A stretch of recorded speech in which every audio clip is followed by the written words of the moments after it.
What's up guys, it is time to take a look back at 2019's Black Series figures. As far as I can think of, everything that's going to be out this year is out. I've reviewed everything that I'm probably going to get to, and everything that's on the list did get reviewed.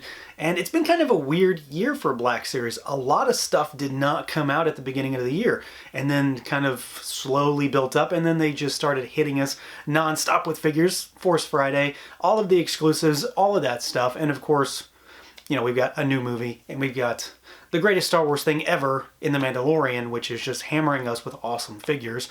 So it was kind of easy, but then kind of difficult to figure this out because I didn't want all my top 10 to be stuff that came out in the last couple months, but you know, we're kind of there. So we're going to kick things off with an older figure. Well, older, still from this year, but one that was definitely a bit of a surprise for me, something that kind of rivals the figure arts in a few ways too. So number 10 is going to be Mace Windu, and this one might be maybe a little bit of a surprise, but I am a Mace Windu fan. I just like the character and I love this figure. He looks fantastic, likeness is rock solid, and he is, well, one of the few Jedi that come with a soft goods robe, and it works pretty well. He kind of sets a benchmark for what I want to see with a lot of other figures, and there's not a whole lot that I really have to complain about. Again, he kind of rivals the Bandai release. Number 9 is a figure that probably could have been higher up on the list had they gone back and changed up the body a little bit. We've got the Walgreens exclusive Clone Commander Obi-Wan Kenobi. Undeniably a figure that everybody wanted and was all about and crazy for and rushed out to get, and with good reason, because it's a really solid figure. The head sculpt on this guy is so good that I went back and got a second one to use on the Revenge of the Sith figure and to make a Clone Commander Anakin. The body, of course, is just an old clone with a little bit of modification, so that's kind of where he suffers. But let's be honest, we all bought him for that head sculpt, and Hasbro absolutely just knocked it out of the park.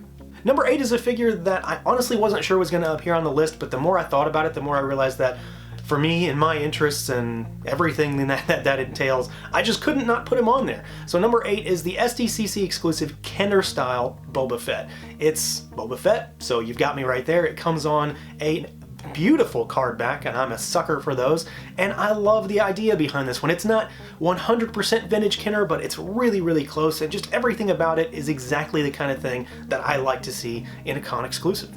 Number 7 is a figure that we got on Force Friday, and one of the small subset of carbonized figures. We're talking about the carbonized Sith Trooper. I have made it quite apparent, based on other videos and the review itself, that I am a huge sucker for this metallic candy-coated figure. I like the Sith Trooper to begin with. He comes with a couple solid accessories, but it's all about that paint job, and this is the one that I think works the best in the carbonized look. It just works. Everything about it is striking, and it really pops against the other figures. He may not look, well, they may not look like this in the movie, but they make for awesome toys.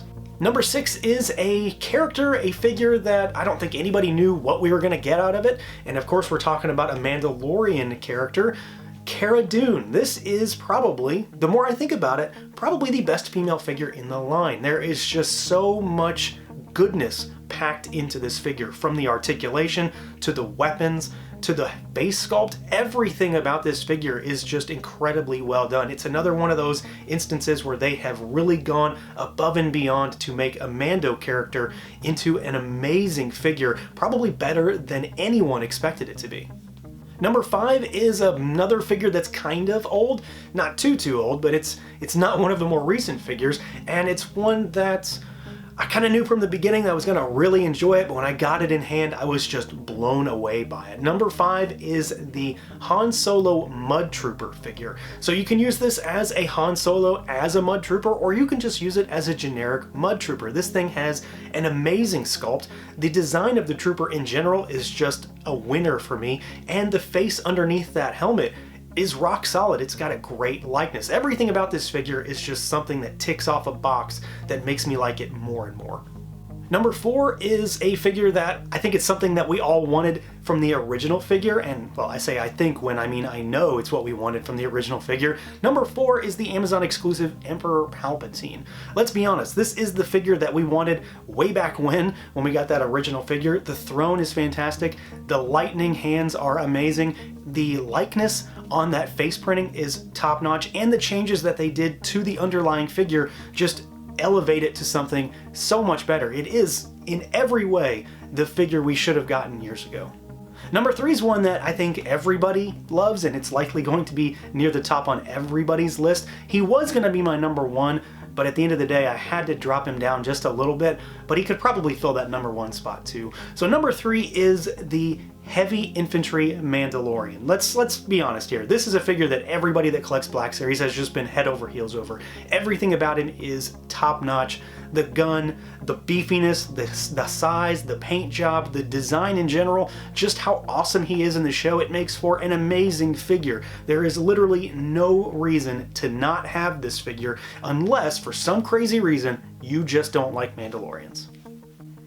Number 2 is my favorite version of a main character, and I think I made that pretty clear in the review. Number 2 is the Walmart exclusive Jedi Knight Luke Skywalker. This figure is on its own kind of a lot of parts reuse, and that helps because you can make both beginning and end versions of this figure if you put a little work into it.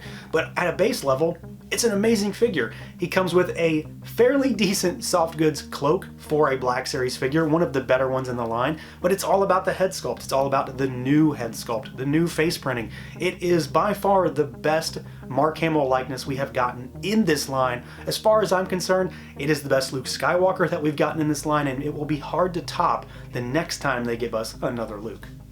And last but not least, I'm sure you already know what's going to be number 1. And I kind of debated on where this guy was going to fall, but for my money, for how much fun this figure is, and for just how much I like the character in the show, number 1 has to be the Mandalorian. And you could give it to the carbonized or the regular because I just like them both. They're fantastic figures.